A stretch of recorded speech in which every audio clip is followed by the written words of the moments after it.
Maths Chat Live, the first episode of this academic year. This one is a special episode on the Maths Conf 33 takeaways. Maths Chat Live is a live thing, so we are streaming on Twitter, YouTube, Facebook and LinkedIn, so wherever you tune in from, probably Twitter. Do reply, comment, retweet, and you can also help us drive the direction of the conversation. So it's a live interactive thing, responsive, as we like our teaching to be. So yeah, we'll just have a very quick round of introductions and get straight into talking about this wonderful conference that was on Saturday. So I'm Atul, I'm an online tutor. I'm based in London and I teach pretty much everything from Key Stage 1 to A-level maths. That's me. Over to you, Matt. Yep. Hi, everyone. I'm Matt. So I've been teaching for 10 years. I've been based at Bromsgrove, so North Bromsgrove High School. I've been teaching there for 3 years, and I teach pretty much from year 9 to year 13. So it's year 9 to 13 school, so Key, Stage 3, GCSE, and A-level maths and further maths. Thanks. To you, Jane. Yeah, first time. Welcome to Maths Chat Live. Hi, thank you very much. Hi, I'm Jane Webster. I teach maths along with some other things. I teach secondary up to A-level, but I also spend a lot of time in primary schools as well. I am currently working with Enigma Maths Hub. I'm a senior lead at Enigma Maths Hub and also a Teaching for Mastery specialist. Fantastic. And I'll just call you MathSpot for now, and you can go ahead with your... I'm Johnny. I'm not MathSpot today. Monday to Wednesday, I'm a normal teacher. Taught 4 lessons today, and I've got 5 tomorrow, so I'm exhausted. So if you see my eyes darling, it's because I'm planning my lessons on the other monitor. And then Thursday and Friday, you can call me MathSpot if you want, because that's what I'm doing currently. Yeah. All right, brilliant.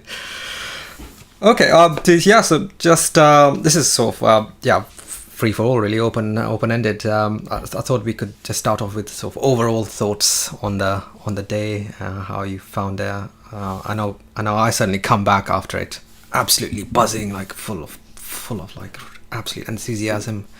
On the next day, the day after, and like the first week, I try to implement things. But yeah. Go on then. I'll take this first.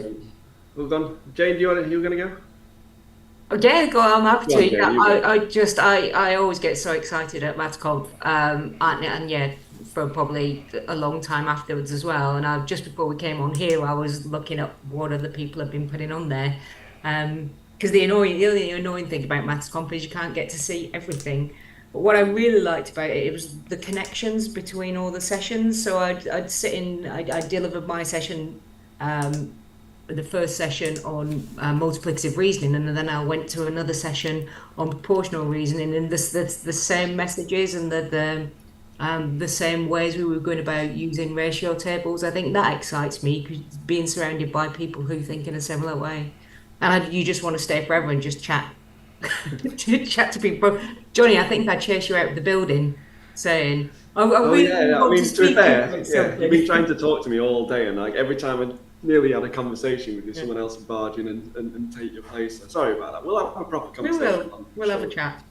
Yeah, but you're absolutely spot on with that idea that like you go from one session to another, and like they're kind of talking about the same things, which is cool, and it kind of strengthens your belief that what we're doing is hopefully right. Just thinking back a few years, I remember like when algebra tiles were first coming out, and you'd see like a big round of sessions on like complete the square with algebra tiles, and then 2-colour counters would come out, and you'd see sessions on 0 pairs and stuff like that. And now the big thing, which I think is a great thing, is this idea of proportional reasoning and ratio tables are mentioned in pretty much every session and things like that. Wonder what the next big thing hide is. from them. It's nice to see. It's really good. Yeah, and what I loved as well was that. Sorry, Matt, go on. No, I was about to say, I think, following on from ratio, I think was it Dave McEwen from AQA? I mean, he did like a journey of like tier 1, tier 2, tier 3 ratio, almost like sequencing, isn't it? Which is almost fascinating, because it just makes me reflect on how should we teach ratio, or why are we doing it the wrong way, and so it's a good reminder how how it is that up to 25% of the whole GCSE course is basically tested on ratio and proportion, which is It such seems a like more than surprise. 25% to me, to be honest. Yeah, it Yeah. is. I looked at all of last year's papers, and I think they included fractions in there as well, and it was roughly 33% on all tiers and on all boards. Yeah, Uh, yeah. Yeah. I remember 'cause quite often we'll do like the first half of a GCSE paper with year 11s, and like it's amazing how many topics you can apply a ratio table to. Some of them like you have to shoehorn it in a little bit, like if it's an adding fractions questions, but technically you can still kind of set it out in a ratio table format, and it is it's impressive how many topics you can hit with it. Oh, so many, including trig. That was my convincing people, trying Yeah. to convince people to move away from SOHCAHTOA, has been painful. But I was tutoring a girl. I don't usually tutor, but I've got lots of friends who have children, so I end up tutoring quite a lot. And she just wasn't. She was doing higher, and she just wasn't making any connection. She didn't really like maths. She wasn't that interested, and everything was a struggle trying to recall everything. And she had all these procedures in her head. I said, let's try this. Let me just show you these ratio tables, and you can use it for this, this, this, this. Oh, go on then. And I showed her, and I showed a trig using ratio tables. And she was like, okay, tried it. And then I went seeing her a couple of weeks after, and I gave her a trig question, and she started using the ratio tables. Really did it really quickly. I was like, oh, I started smiling. And she looked at me. She said, what are you smiling at? I said, well, you just use the ratio table. And she went, yeah, because it's easier. Of course I'm going to use it. She went, I even told my teacher. nice. Yeah. Yeah, it's such a. I mean, to go to your workshop, Janie, the workshop number 1, proportional reasoning, multiplicative reasoning is, I suppose, in some ways the essence of secondary maths up to GCSE, isn't it? It just comes up in different formats. Whereas in primary, we're still working on additive reasoning, which includes subtraction, and it can be quite a big conceptual jump. It is a huge conceptual leap, I think, and I think certainly in my school we've focused this year on multiplicative reasoning. So we meet once a week. We've got a shared PPA that we all said no, we're just going to meet up and we're going to talk about multiplicative reasoning. And that's where we start. We start with the move from additive to multiplicative and how we do that, because that's huge. If you don't get that right, then everything that follows, yeah. With this intervention work, get counting in ones or skip counting and stuff while it needs to be multiplicative. So they haven't moved on from the idea of additive. No, and the students that I find that are in kind of later year groups that are really struggling with percentages or with ratio, they are still working really additively. You can kind of see them, and there's often maybe students who get to year 9, maybe year 10. There's that resistance then to try anything new because they've done percentages this way or they've done ratio this way. So getting it in year 7, moving from additive to multiplicative and really having a focus on that has really helped. Yeah. Thinking back a few years, like maybe like 10 years ago or something, when people were teaching ratio, and it used to be very common, just like that 3-step sort of method of add the parts, divide by the total, multiply up. I've not seen that personally in classrooms for quite a while now, certainly where I teach. So I think there's definitely been a shift towards actually doing it, not properly, but like setting out in ratio tables, well, bar models initially to get the concept, and then moving towards ratio tables. I still find kids find that leap hard. Going from 3 to 9 multiplicatively is fine. Going from 4 to 16 is fine, but that leap from going from 9 to 12 multiplicatively is still a struggle. And quite often I find myself drawing basically what's a double number line, and then so like the 1 times table, then the 3 times table underneath it or something, then just rubbing out the numbers we don't want, then just drawing my ratio table in with the 4 remaining numbers. Kind of like what you need. Keep thinking it'd be cool if there's a tool that kind of like expanded a double number line into a ratio table and There you go. That's a Thursday, Friday test for you. I wasn't saying I was going to do it. Someone can do it, I'm sure they can. Go on, I'll give it a go then. Yeah, you can do it in your Desmos, can't you? Certainly. Yeah. Oh, yeah. That's the other thing I forgot to say. I got a bit addicted to Desmos in over lockdown and create a few things. So that's going to be my next obsession, I think. Thanks, Johnny. Look forward to it. But Good I was seeing just going to say that that's exactly how I do it. I start with there's a really nice checkpoint activity from NCETM. If you've not used those, they're brilliant. And it's just a times table grid, and it's all about moving multiplicative from one row, one column to the other, and leads to a ratio table, and do exactly what you said. You just start hiding bits. I think I use your times table grid actually. Yeah. On I mean, it blows kids' mind when they realise it's just one massive ratio table. Yeah, and then you just cover bits up, and they kind of abstract the ratio table from the times table grid, and once they make that link, then it's really easy. I tried doing it once without doing just going in from a double number line to a ratio table with a year 8 group, and they were quite vocal in when they didn't get stuff. What are you doing that for? And I realised it was that they just didn't get that it was linked to times tables in any way, and it just completely baffled them. So I went back and just took it slowly and spent loads and loads of time on the times table grid, and how do you get from the 4 times table to the 8 times table? Oh, what about the 2 times table to the 5 times table? And then even took it back to kind of just using Cuisenaire rods. So how do you get from the 2 to the 5? Oh, can we get to 1 first? Yeah, I remember that image you shared at the workshop, actually, yeah. It was getting from 5 to 2, wasn't it? Like, you take 5, divide it to 5 to get the unit, and then multiply up to get 2, yeah. And then building that up so they can go from any number to any number until they go, oh, right, that's just easy. You divide by that times by that, and then, you can multiply by that. And then once they've got the idea that they can get from any one number to another number, that's multiplicative reasoning. Easy. Get them then from there to a ratio table, then they can do any question. Yep. Then you hit them with the Don Stewart Boxers resource. Crack on. See you in an hour. Yeah. Feet up, cup of tea. Pretty much, yeah. But it was that was needed for them to have that breakthrough. Yeah. And it's quite often that I'm finding now I'm spending much more time in my lessons trying to figure out what the kids don't know. And spending much more time on those. My words have gone. It's been a long day. I forgot I can't speak in the evening. I can't even form a sentence. Then I said, "Oh, come on, this." That was ridiculous. Most teachers are feeling like that on a Monday. So, yeah. Need a gin in hand. Spending time on the really small stuff, just really kind of sweating the small stuff, because it's that's been blocking them all along. And it's made me a much better teacher, and I spend a lot of time listening to the children and listening to what they're saying and listening to their methods, just so I can see where they're going wrong, so I can put it right. That's amazing. That ties up exactly with Mark's last workshop. I'm sure that was one of his tips, which is actually the listening and the measurement of where your pupils are at. That's such an important part of the skill set. And then changing it is very hard, and then changing your delivery based upon what you think the measurement is.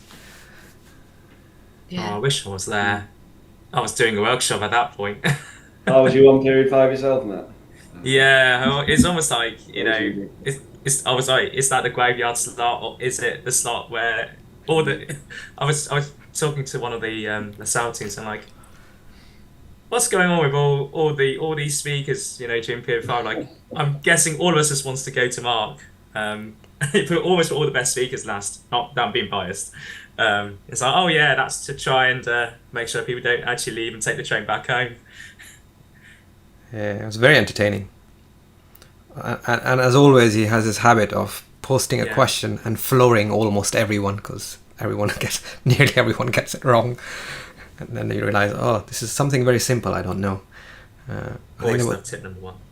Tip number one, though, is just it's always find it really interesting, because so some of my colleagues in my school are let's say they are really into mixed ability, and when I say into mixed ability, like they really try and convince us we're the rebels in our school. We're like the ones that do setting or do it based on attainment scores, etc. And she was like banging on about mixed ability. She had her case. I mean, but you know, I always fight back and say to her, well, English you only have one tier, maths you got two, so that's already you know, an obstacle. And then, but you know, even with you know, I remember Mark saying it once before you know, Mass Comm 33, saying, to be fair, any group that is more than one pupil in the group is already mixed ability in that sense anyway. So, you know, you either have a mixed ability which is like that wide, or a mixed ability that is that wide. It's still going to mix ability anyway. So it's just, you know, it's just the way groups have been formed. But yeah, and I was just it just, you know, whatever Mark says about something about mixed ability or whatever, it kind of reconfirms sort of what I believe about what what mixed ability actually is, or what, you know. Maybe just send that blog to her and see what she thinks. She'll probably just dismiss it. I don't know. How about you guys? I know I was about to say I don't know what other you know, I don't know about how many schools do mixed ability of that form. You know, pure mixed ability. I probably know about one or two schools around the Midlands that do it, but I've tried it, yeah, in a few different places for various different reasons. Um, and it just depends. I've seen it work really, really well in one school with one teacher, but in that same school, another teacher just didn't work at all. So if you've got the right teachers, the right resources, mm, and everybody buys into it, it can be amazing. I loved it when I was at Milton Keynes Academy in Milton Keynes, and we did mixed ability with year seven, and it was just when started looking at teaching for mastery and just got involved with the maths hubs. mhm. And actually, I went over to Shanghai on the one of the exchange visits, and I just watched it work really, really well. But the way we taught really lent itself to that. Um, but then there were some others in the department who kind of hadn't bought into it and just carried on teaching the way they normally would with quite tightly setted groups, Right. and it just didn't work at all. And then students were left behind, and or they just taught to the middle, or they just taught to the top, and yeah. Yeah, because I mean that's the thing that is always kind of gets mind-boggling, because like, you know, in my school, you know, the SLT will mention about, you know, you got to teach to the very top, you've got to teach it, you know, you've got to stretch the higher pupils. And I'm like, well, how about those who are, say, you know, struggling a bit and need that scaffolding? And it's like, Yeah. well, you know, so for example, at the school I'm at, you know, English have pure mixed ability, and as maths has, you know, ours are setted. But I think for the second year in a row, our school has managed to, well, the maths department managed to outwin the English department by about 3 or 4% in terms of 9 to 4s and 9 to 5s. So I'm like, well, but she still says that, oh, you know, the English department is amazing, which it is. I'm not saying English aren't, you know, aren't good. They're really, really good. But it's like, well, if you're trying to justify an argument about pure mixed ability teaching, then surely English should be beating us maths by a whopping like 10% or something. But I guess it is back down to kind of, I guess, again, the right teachers with the right groups, the right relationships with the students. Yeah. Um, yeah, I it's mean, what I thought worked really, really well having everybody in the same room was it made those students that come in. I think I've got a little bit of a bee in my bonnet about it actually still. The those students that come in who were kind of the best at maths or really good at maths at their primary school. Um, and back in the day, those they were gifted and talented at oh maths. Or yeah, those students who think they're really good at maths because they can do like 10 questions really quickly, and they were really, really good procedurally, and they could work their way through an algorithm really quickly. But actually, they couldn't reason. They couldn't think. You give them a problem that was slightly different. They couldn't explain things in different ways. So when I was doing the mixed ability, I spent, and I still do actually, regardless of who I'm teaching, spend a long time trying to get them to think mathematically rather than just rattling off. Because I'd had one this year.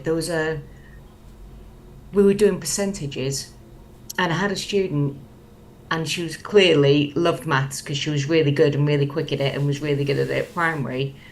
And I was trying to get them to do percentages using double number lines, and then eventually onto ratio tables. And she was just doing it all kind of in her head, like finding 10%, 5%, 1%, and then adding it all up. And she carried on doing that, even with something like 23.8%. And she had like a page full of work in where she'd found 10% and she'd found 3% and she'd found 0.8%. And I had a quick word with her and said, this is why we're doing this. It's to make you a bit more efficient. And discussed it all, and she nodded her head. Did a couple like that, and then I went and spoke to her. They had a test on it a week later. She did it all back the way she'd done it at primary school, the kind of long way around. I suppose there's change resistance there as well. That's another thing that I think about quite a lot. But she was some just get really stuck on the way of this is I was really successful at this at primary, and really resist anything different. Yeah, I've got one who's in year 10 now. Anything to do with two fractions, butterfly method, whether it's adding, subtracting, dividing, whatever, straight into the butterfly, like no thinking. And I've spent time with him conceptually using the area model, Cuisenaire odds. So then I come back 7 days later and it's all gone, or it's quite a bit of it's gone. You get this forgetting curve effect as well. So you get this idea that, well, okay, conceptually they got it at the time, but because that procedure is so embedded, there's been so many repetitions of that procedure, since it's really hard to undo. Like you need so much more of the new thing repeated on top of the old thing to kind of get rid of the old thing. Yeah.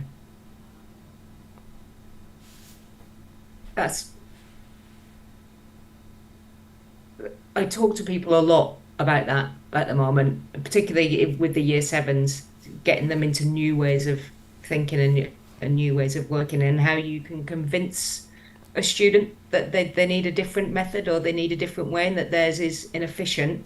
That's important, because if you're not kind of confronting that and talking about that, they're just going to stick with what they know. I think you were saying something, Johnny. Your mic was we couldn't hear you, so maybe it's disconnected or something. Still can't hear you. Still can't hear you. Johnny, you've gone. No.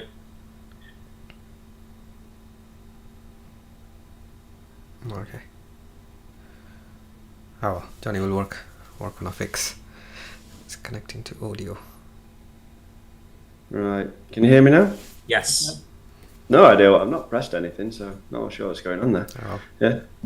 I wondered what was going on then. Anyway, yeah, I'm saying, going back to your butterfly method. Hopefully you can still hear me. Yeah, I say it's absolutely fine. Crack on.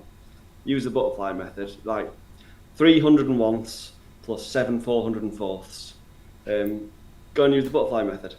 And they end up trying to do 101 times 404, when, like, obviously a more efficient method is just to, get a common denominator, just multiply one of them by 4 and get a really easy one. So that's one of my sort of go-to techniques to show them why the method is rubbish, by giving them a really hard example to use with it. And then hopefully that knocks some sense into them and you actually want to move to more efficient methods later down the line. Yeah. Break their method. Yeah, well, yeah, not break it. I mean, it's still doable if you really want to do 101 times 404 and then simplify your answer at the end. It's doable, but, like, yeah, give them a headache which can easily be solved by a better method. Yeah. That's what I suggest. Yeah, with algebraic fractions, it will cause problems with more than two of them. The butterfly method. but he's applying it to everything, like even with multiplying, and it's quite, and dividing, because it's just so embedded. C2 fractions, attack it with butterfly. Yeah, it's that thing. They've got something that works, so they'll apply it to every word every time they say a fraction. Yeah, it's give them, they get shown the method because it gets quick results with nice simple fractions. Yeah. But whoever taught them that method is not forward thinking. Is this method going to last, or is at some point they're going to fall down and make things a lot harder for them? Yeah, I'd much rather struggle in the early stages. It's like I was having a discussion with Kieran the other day about like when you introduce the column method for arithmetic. Like as soon as you introduce that method, it's like a lot of kids will just go straight to that method, boom, boom, boom, not look back, not try anything else, but they're not really ready for it. They're not really secure in what tens and units are. And once you give them that, they just start carrying ones left, right and centre, especially when it comes to the subtraction. Whichever's the biggest number, they'll do that subtraction. Yeah. And I worry that these formal methods are introduced too early before they've actually got the concept.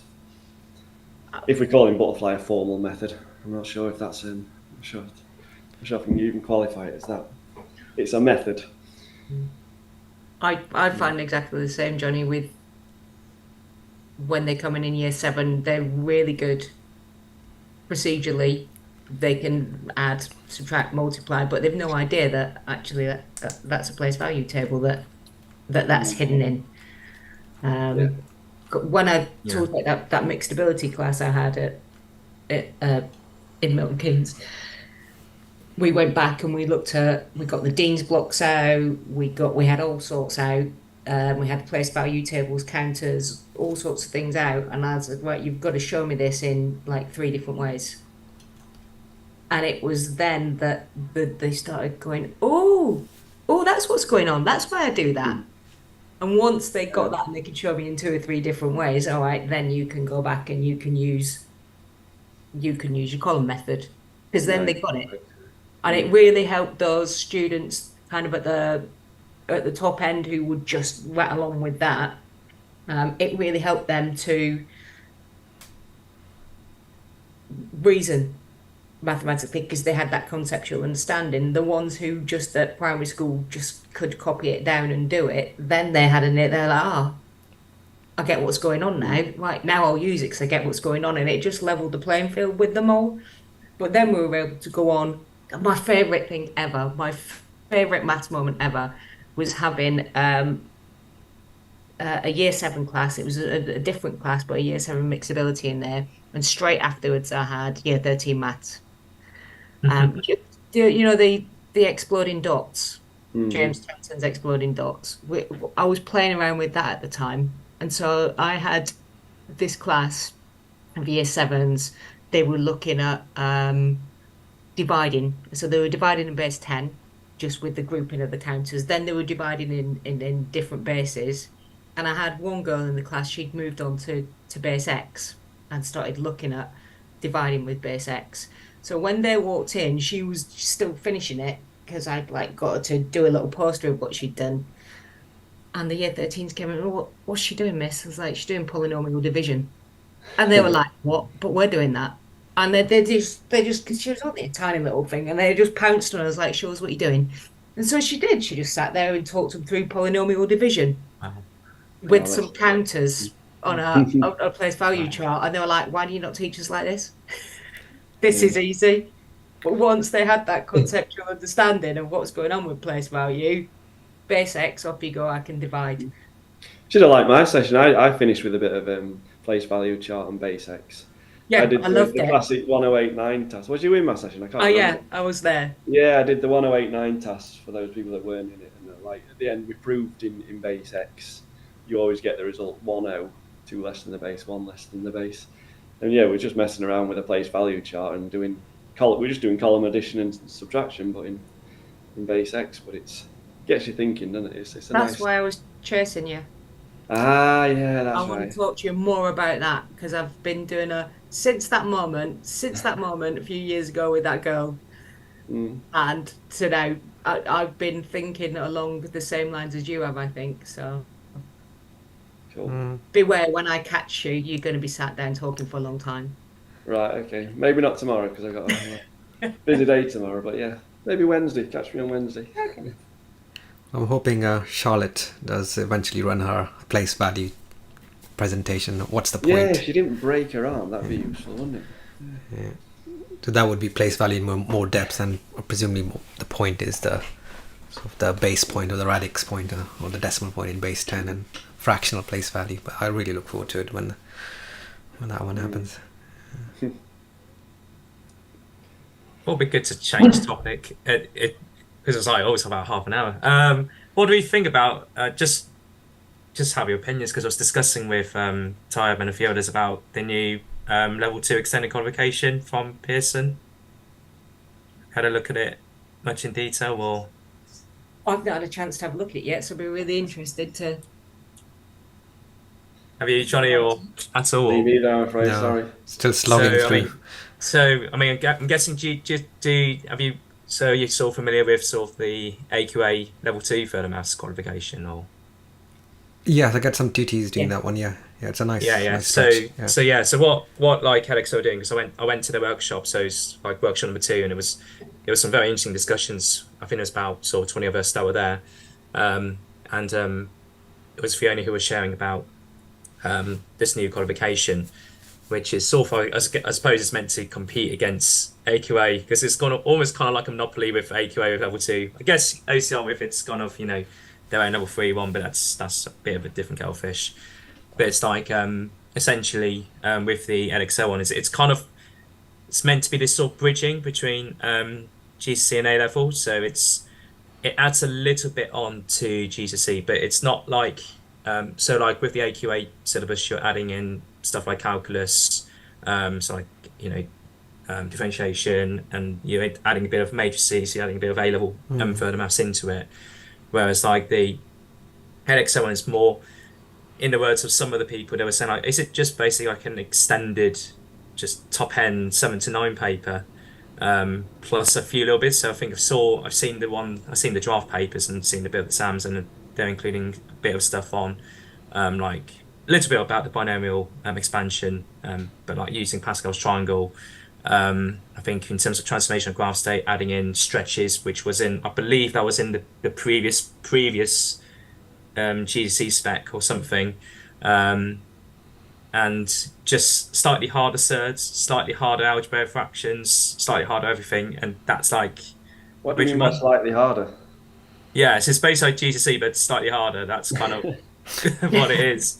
And some were sort of saying about like, oh, I don't really like the look of this, because does it really equip them for their A level? Because, well, we're not including calculus, we're not including matrices and stuff. But then I was speaking to Mel from Just Maths, because she also does a bit of advising for Pearson, and just had a conversation with her, just to sort of be convinced about the new qualification, just to sort of try to see if there's any what are the benefits of choosing Pearson compared to choosing AQA. And Mel was saying pretty much like, well, with the EdXL one, in terms of teaching time, I guess for us it's where teaching time is so precious, because I think like with the AQA one, yes, it's great to stretch out the top end, but it only tests what they call AO1 and AO2, like the fluency and the reasoning, but not problem solving, which is, when I was looking back through the AQA ones, it's like there isn't actually that much problem solving, whereas like the new EdXL one contains sort of the proper problem solving. So it's kind of like Hannah Sweets but slightly harder kind of problem, or vectors but slightly harder, or that kind of thing. I mean, is that a good thing for the students to be more exposed to sort of AO3 type in terms of extended, or should we go for more sort of calculus matrices as that kind of thing? What do we think about the two comparisons? I mean, I haven't seen the spec, but yeah, depending on your sort of top end sets, I'd probably prefer the not the AQA one. I mean, I haven't seen the EdXL one. I sometimes feel like they've kind of half done calculus, but not properly. You have to do the proof and everything properly at A level. Yes, they've had a bit of an intro. It's quite procedural, even when they do it in that AQA level 2. and yeah, there's no problem solving, as you say. So that's a big part of. I mean, I think I personally did the OCR one many years ago, the same qualification, and it was useful as a bridge to A level. But as soon as you get into A level, the A level progresses so fast anyway that any kind of benefit that you got from it isn't as big as you would think. So probably the Excel one would be quite good. Yeah, it depends on your student and your what they want to do. Yeah, but certainly it's a good option to have. I'm definitely going to have a look into it because I like the sound of getting into more depth of GCSE and more problem solving in there. Sounds probably more beneficial than actually learning the calculus, but not in any depth actually. I quite often find when I've done it before, you get your students who are doing, and you've got to try and either shoehorn it in to a half or a quarter of a class as you're teaching your GCSE, Yeah. or what's happening more and more is they do it in a lesson after school. Yeah. So if it's more in line with what's going on at GCSE, maybe you can have it as that natural extension. Is just my first thoughts on it. And Yeah. when you then get your A-level class, you might have some who've done the further maths and some who haven't. So you still got to teach it all again anyway. So from that point, that I didn't really see the benefit of them doing it unless you had enough that were going to go on and do further maths. Yeah. I mean, I have all your superior knowledge here because I don't teach in the sixth form, which is something I kind of miss, but I don't. But like what you're saying and like having to like teach the calculus very superficially, very quickly. That's basically what we just said earlier with like the butterfly method for fractions. What's the point of teaching something really quick if you know you're gonna have to revisit it or even do damage in the first place by doing it so quick? Teaching butterfly calculus, I quite like butterfly that. calculus.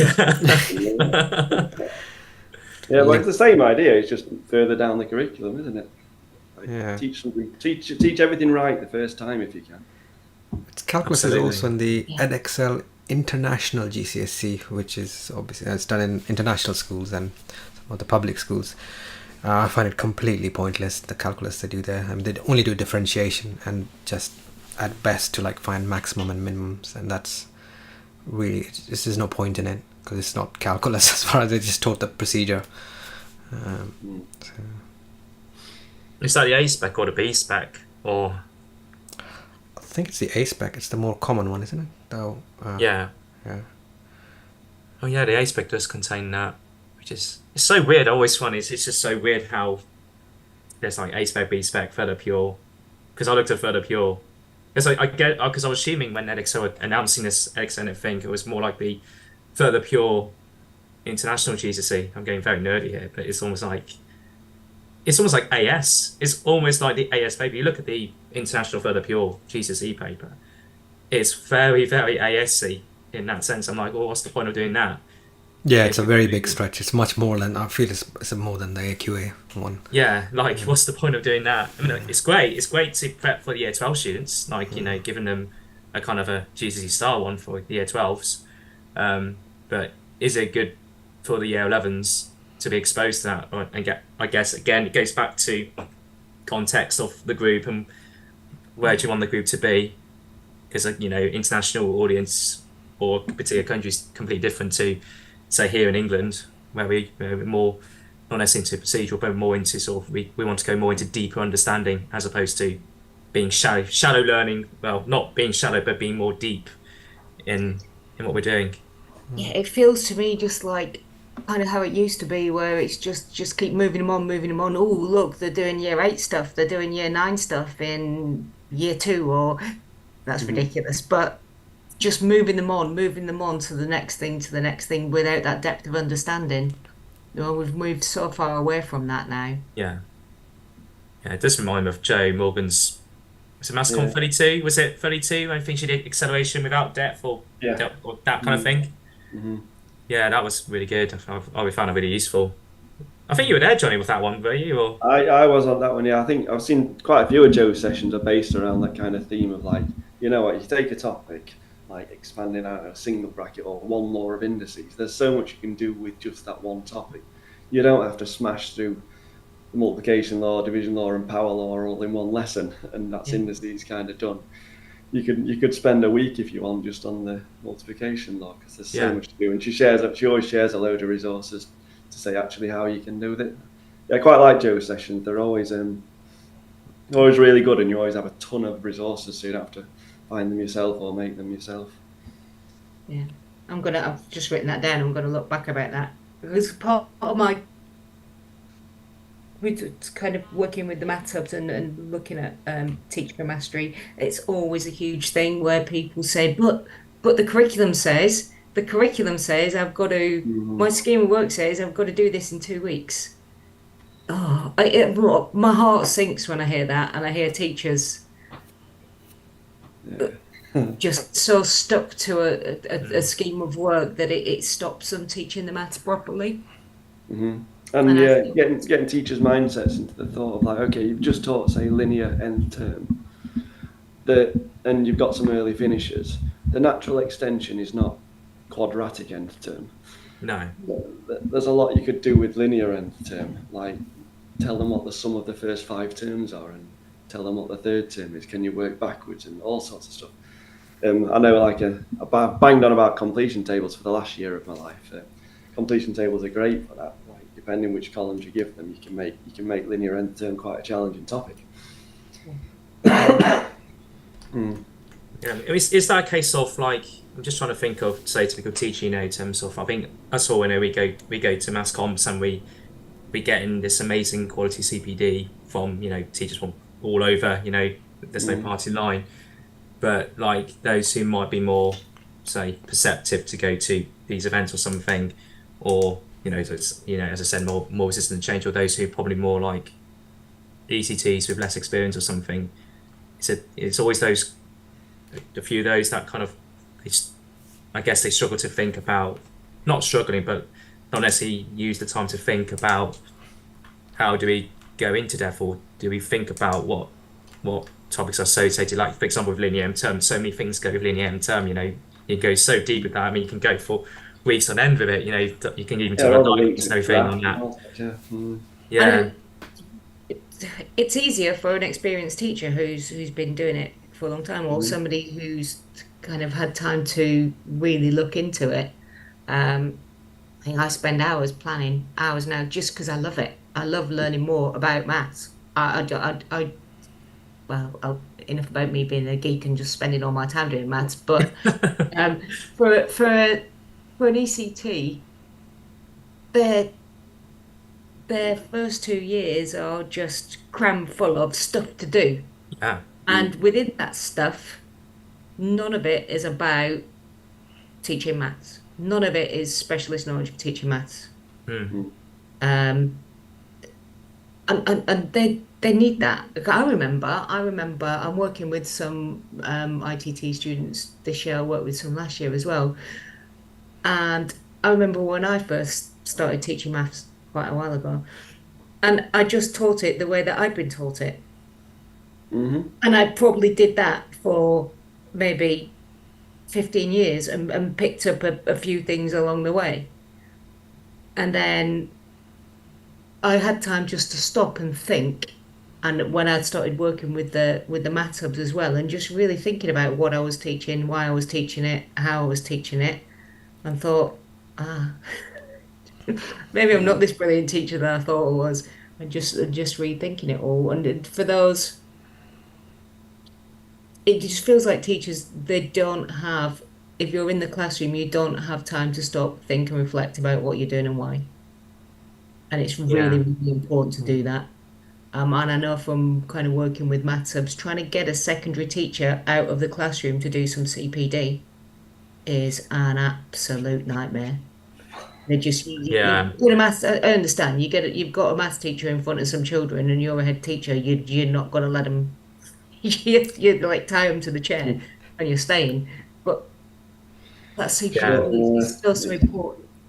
Backwards thinking that though, isn't it? Like, you've got to get them better. And things like Twitter as well has been a massive influence on me. Like, because you get to talk to all these brilliant maths teachers across the world, and like as long as you've got like sort of like as long as you put yourself out there and put some resources like and you know it's not going to be perfect and you know people are going to critique it and the 99% of people on Twitter will critique it respectfully or say, do you want to do this, do you want to do that, and I absolutely love all the suggestions I get for maths or for my teaching as well. And I just wish, well, firstly I wish Twitter wasn't like, it seems to be going quieter and quieter nowadays, but I wish I wish everyone at least signed up and had a look as an ECT student. Like you get so much from it. Like it's how I learnt about MathsConf all those years ago, and I went to my first MathsConf, God knows how many years ago, but it was the one in Leeds. I think it was MathsConf 8 or something like that, and never looked back since. Yeah, it's how we met, because I wanted to test virtual algebra tiles because I was teaching online. I was like buying packs and sending them, posting them across the world. And then Mark said, "There's this guy running maths." Yeah, we've known you a while now, actually. So, yeah. Wow, time does fly. Yeah, I mean, well, my name was on your workshop description, but at the time I was actually in, to bring it back to primary, it's really nice to see some primary teachers getting involved in MathsCon. It's so important as well. I mean, Kieran's got this lovely network of it, and I was at Joe Austin's one, which is like reception and key stage 1. And the level of thought he's put into what he does, really all forward facing. I think his mother's a teacher as well, so he's probably like just gained quite a lot of knowledge from his mother as well. But even a simple activity like throw all these deans, the 10s and the 1s together, and then organize them, and then unitize them and exchange. There's all these fundamental ideas that have to be done using whatever representation works, and then fade it out. But it's really good to really well sort out. There weren't many people there because there wasn't a big primary turnout. But I learned loads. Yeah, I wanted to get to that again. But I always say. Oh, you got it. I'm trying to see what session that was.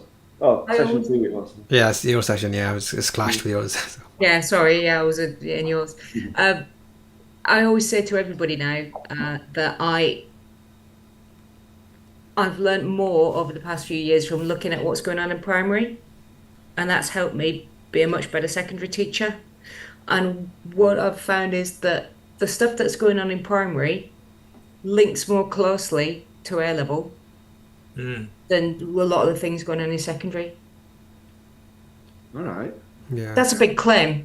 That's massive. Yeah. That's interesting. That's interesting. Very interesting. No, but you just talked about polynomial division and Polynomial division and with long vectors. division, It's which about the conceptual understanding, because to use that as an example then, if students have a good conceptual understanding of base 10 and what's going on with base 10, and they know it, they can use a place value table, they can use a Gategno chart, they can use Dean's blocks, and they can compare all those things, then it is not a huge leap then to go and look at that in base X. So they can see base X as an area, they can see it as a place value, as you were doing, Johnny, and it's just that link nicely in from number then to algebra, which a student can't do if they can just do a column method. That's not going to make sense. Yeah, I think the area model is one of the most important things that kids learn, and it's ridiculous that it's not pushed in primary. And there's no fault of primary teachers. I'm pretty sure it's the government that wants them to do traditional long methods quickly. But like, it's ridiculous how much the area model. Like every time I introduce completing the square, I'll go back to Dean's blocks first and show. Yeah. Every time I'm expanding an expression, I'll show them what it looks like in base 10 first. It's just crazy how many links you can draw. I was shocked once, quite recently, and nearly fell off my chair. I was talking to some teachers about different methods for expanding brackets, because they all wanted to do FOIL. FOIL, yeah, good old FOIL. Yeah, they always do FOIL. And so I put all these methods on, and I put an area model on, put an array on, I had it all. I got out all my representations and shared it all. I had one quite senior teacher say, I'll do the grid method, I like the grid method, but not the area model, I don't understand what's going on there. They didn't even see that the grid is just a short version of the area. And I thought I had to go very, very quiet and walk out the room. And of course, both of them are just ratio tables anyway. Yeah, it all goes back to a ratio table. Yeah, like when you do the Yeah. cross diagonals of the area model, it's Yeah. just a Yeah. ratio table. Yeah. And in Mark's presentation, again, he showed the division symbol. The bus stop, was a rectangle that's written different ways in different cultures, but it is the area model. Yeah, it's It is the area actually, model. yeah. That blew my mind when I first saw Yeah. that. Blew my mind. And so sometimes I'll show people it just so I can laugh and watch their minds go on, going, oh. And to kids as well, when you show the kids it, they're like, oh, that's what it is. All right, that's easy then. Yeah, Going maybe we back should to what you said, Johnny, about this government thing about them getting to do procedures really quick. Yeah, it's they're missing out. I'm all for them doing it quick and all for them being fluent, but being fluent is different to being quick. They need to be Oh, quick, certainly. quick and efficient and have a conceptual understanding. Without that, you can be as fast as you like at adding stuff up, but it's not going to take you any further in maths. Yeah, absolutely. True. Oh, I'm getting quite deep tonight. Forming Only a Monday as sentences. well. That's the idea. I think during lockdown, when we did Mass Chat Live started, and again, Mark was very, very instrumental in that. We were going up.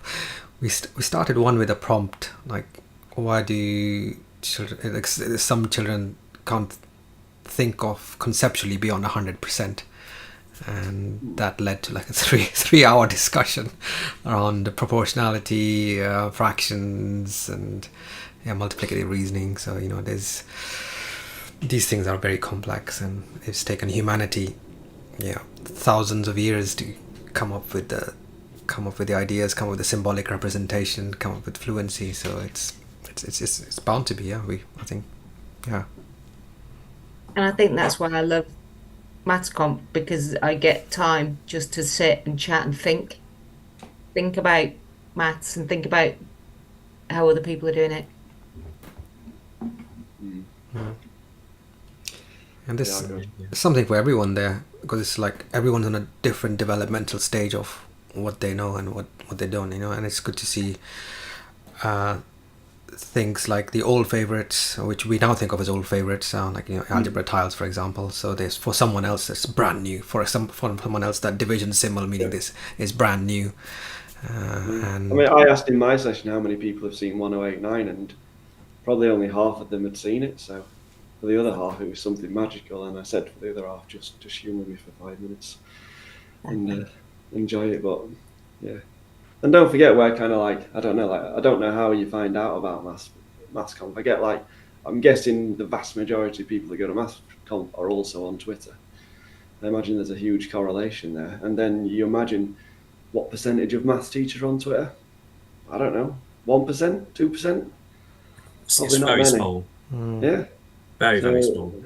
Yeah, for me, it's like, how do we reach all those others who are not on Twitter and get like everybody hooked on CPD? Because chances are we're kind of preaching to the converted a little bit. If we're already on Twitter, we're probably like sort of interested in this kind of stuff. Spreading the word. I don't know how we do that. We tried sending out remember the old CGP way of getting people to open the envelopes by putting a curly whirly in it. Yeah. So we sent out some postcards to some schools and put curly whirlies in. They still didn't contact us. It's like, we have a curly whirly in. Yeah, I bet they had the curly whirly there, didn't they? Yeah, you're not getting our support then if you're not even going to respond to a curly whirly. Yeah.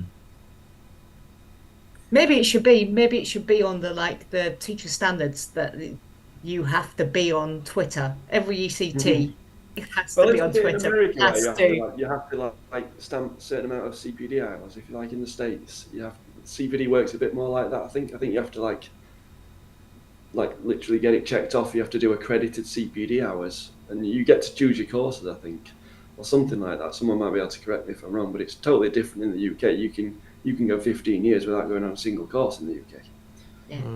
Yeah, that's a shame. All That's you ever attend is shocking. after school CPD from school then. you get a different reality to what CPD may be like if you're at go to mass comms, for example. Got Matt, sorry. We tried that one school that was in. Hey, it was Wilkins Academy again. We tried doing kind of a CPD program where they had a certain amount of hours. And I thought it was great. It was brilliant. We've got this time to dedicate to professional development, but there was a big backlash against it because people didn't want to do extra work. We just don't link between CPD and our own professional development. And the irony of it all is that it's not extra work. Yeah, it is extra work in the initial, but like the amount of CPD and the amount of like knowledge I gain from mass comms now enables me to think so much quicker and deeper and plan lessons so much faster that it saves you work. Yeah. It's ridiculous. It's like, yeah, you have to invest the time in yourself, but you're such a much better maths teacher at the end of it that things are just easier and faster because you're a better maths teacher. Yeah. But I think what I'm trying to think of what it says on there, something about keeping up to date with latest developments in maths or something like that. Yeah. Topical. Yeah, maybe it should be get yourself on Twitter, engage with what's going on out there now in maths, rather than relying on how you were taught. Yeah, we're coming on to the last few minutes. Maybe to start rounding things off. I know I've got 5 lessons to plan out. So come on. 5 lessons to plan. Right. Okay. So you were multitasking and doing it won't take me very long because I've been to so many maths comps. There you go. Easy. Yeah. And so it was a farewell from Mark McCourt and quite a few of the LaSalle team. I was just very happy to see. We won't see Mark again at all. No. Says it's his last one, but I reckon we'll see him again. Yeah. I don't have any insider information now, so I don't know, but like I can't. Right. Well, he's definitely coming to Match Chat Live because he's agreed to another episode, which will happen. So we haven't seen the last of him yet. But no, I was just glad to see that it's LaSalle are continuing on and they're doing it in whatever shape or form it takes. But it was just good to see the continuity and be there actually. And I definitely benefited so much from it and can't imagine life without it. So it's such a big part of my life. Yeah, professionally. Personally, all the friends. Network we made. We all met here through MassConf. It's helped me to switch a job. That's through MassConf. So thanks, Mel, for that.